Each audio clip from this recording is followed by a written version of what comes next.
Hi friends, నేను మీ అపర్ణ మాట్లాడుతున్నాను. ఈరోజు నేను చుక్కకూర టమాటా కర్రీ చేయబోతున్నానండి. సో దీనికి నేను ఫ్రెష్గా ఉన్న చుక్కకూర ఒక 3 కట్టలు తీసుకుంటున్నానండి.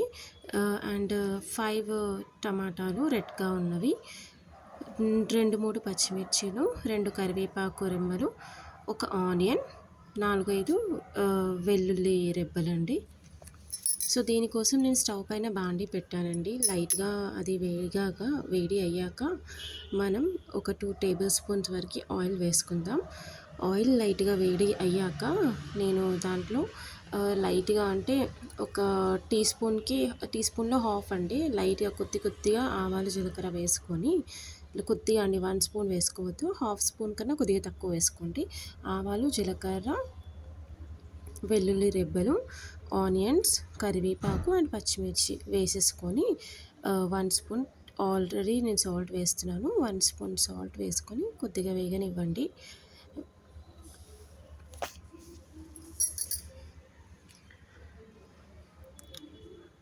సో నేను ఆల్రెడీ వేసేసానండి ఇవన్నీ.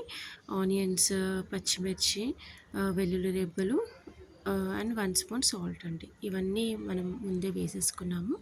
సో ఇవి కొద్దిగా వేగనివ్వండి ఆయిల్లో.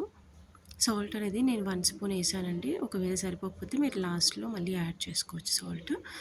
సో వెల్లుల్లి ఇలా బ్రౌన్ కలర్ వచ్చే వరకు వెయిట్ చేయండి. సో ఇప్పుడు ఇందులోకి నేను చిన్న మెంతకూర ఉంటుంది కదండి, మెంతికూర చిన్నది ఒకటి వేస్తున్నానండి. ఇది మీకు వద్దు అనుకుంటే స్కిప్ చేసుకోవచ్చు, బట్ మెంతికూర వేయడం వల్ల అన్ని కర్రీస్లో నేను మెంతికూర వేస్తాను. చాలా టేస్ట్ అనేది ఉంటుంది అండ్ హెల్త్ కూడా చాలా మంచిది కాబట్టి చిన్న మెంతికూర నేను అన్ని కర్రీస్లో మ్యాక్సిమం వాడతానండి. మీరు ట్రై చేయొచ్చు. ఓకే, సో చిటికెడు పసుపు వేస్తున్నాను. ఒకసారి వేసుకొని ఒక్కసారి బాగా కలపండి.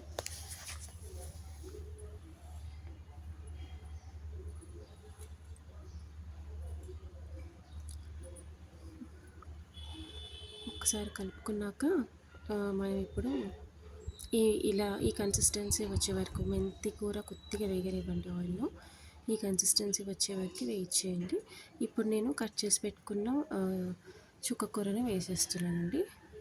చుక్కకూర అనేది చాలా హెల్తీ అండి, ఐరన్ ఇస్తుంది మన బాడీకి.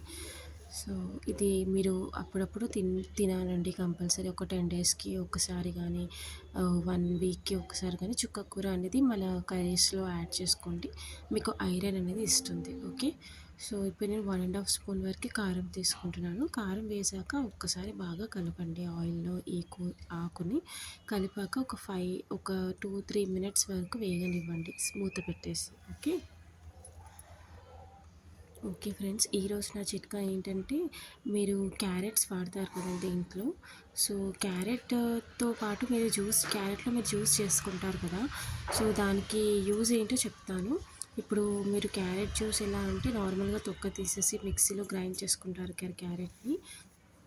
సో దాంట్లో కొద్దిగా నిమ్మరసం, లైట్గా షుగర్ వేసుకొని తాగడం వల్ల మీకు హెల్త్కి మంచిది అండ్ మీ స్కిన్ అనేది వైట్గా అవుతుందండి. సో నైట్లో మీరు తీసుకోండి క్యారెట్ జ్యూస్, చాలా బాగుంటుంది, స్కిన్ కలర్ అనేది ఇంప్రూవ్ అవుతుంది. ఓకే, సో ఈరోజు నా చిట్కా ఇదే అండి. అండ్ ఇప్పుడు నేను టమాటా వేస్తున్నానండి, కట్ చేసుకున్న టమాటాలు. ఒకసారి బాగా కలుపుకోండి. కలుపుకున్న తర్వాత ఒక 5-7-8 మినిట్స్ వరకు మీరు మూత పెట్టేసేసి వెయిట్ చేయండి. అప్పుడు ఈ కర్రీ అంతా టమాటా అండ్ ఆ కూర మొత్తం మగ్గుతుంది. ఓకేనా ఫ్రెండ్స్, మీరు క్యారెట్ జ్యూస్ అనేది మీరు క్యారెట్స్ ఒక 4 తీసుకుంటారో 5 తీసుకుంటారో అందులోకి ఒక 2-3 చుక్కల నిమ్మరసం వేసుకొని హనీ ఆర్ షుగర్ యాడ్ చేసుకొని మీరు నైట్లో కనుక ఒక గ్లాస్ తాగితే ఒక 1 వీక్ మీరు ట్రై చేయండి. మీకు ఒక 2-3 డేస్లోనే రిజల్ట్ అనేది తెలుస్తుంది. రెగ్యులర్గా మీకు ఏదైనా హెల్త్ ఇష్యూస్, స్కిన్ ఇష్యూస్ ఉన్నా కూడా మీకు ప్రాబ్లం అనేది సాల్వ్ అవుతుంది ఈ క్యారెట్ జ్యూస్ వల్ల. దానివల్ల మనకి విటమిన్స్ వస్తుంది అండ్ ప్లస్ హెల్త్లో మనకి స్కిన్లో అనేది కలర్ కూడా ఇంప్రూవ్ అవుతుంది. సో చాలామంది తినడానికి ఎక్కువ తినలేరు కాబట్టి జ్యూస్ అయితే ఈజీగా తాగేయచ్చు. ఓకే, సో చూసారు కదండి, కర్రీ ఒక 7-8 మినిట్స్ వెయిట్ చేశాక చూస్తే ఇలా అవుతుంది, కర్రీ ఎంత దగ్గరగా అవుతుంది. సో ఇందులోకి నేను ఒక హాఫ్ స్పూన్ వరకు ధనియాల పొడి వేసాను. ధనియాల పొడి వేసుకొని ఒక్కసారి బాగా కలపండి. కలిపాక ఒక 4 మినిట్స్ వెయిట్ చేసేసి స్టవ్ ఆఫ్ చేసేసుకోవచ్చు. మనకు కర్రీ అనేది రెడీ అయిపోయింది. ఓకే. సో సింపుల్ అండి. చాలా 5-6 మినిట్స్‌లోనే మనకి ఈ రెసిపీ తయారైపోతుంది కర్రీ అనేది. ఓకే. మీకు మార్కెట్‌లో చుక్కకూర దొరుకుతుంది కదండీ! సో ట్రై చేయండి ఫ్రెండ్స్. నేను చేసిన పద్ధతిలో ఈ కర్రీని చాలా బాగుంటుంది. టేస్ట్ అనేది కొద్దిగా పుల్ల పుల్లగా, చాలా కారం కారంగా బాగుంటుంది కర్రీ అనేది. సో ఇప్పుడు నేను సర్వ్ చేసుకుంటున్నానండి. ఒకసారి చూడండి కర్రీ ఎంత బాగైందో. ఇప్పుడు నేను రైస్లోకి కర్రీ కలుపుకొని తింటున్నానండి. చాలా బాగుంది టేస్ట్ అనేది. ఓకేనా. మీకు నా రెసిపీ నచ్చితే కనుక లైక్ చేయండి ఫ్రెండ్స్ నా ఛానల్ని. అండ్ నా ఛానల్ని సబ్స్క్రైబ్ చేయండి. Okay. Thank you friends. Bye. Have a nice day.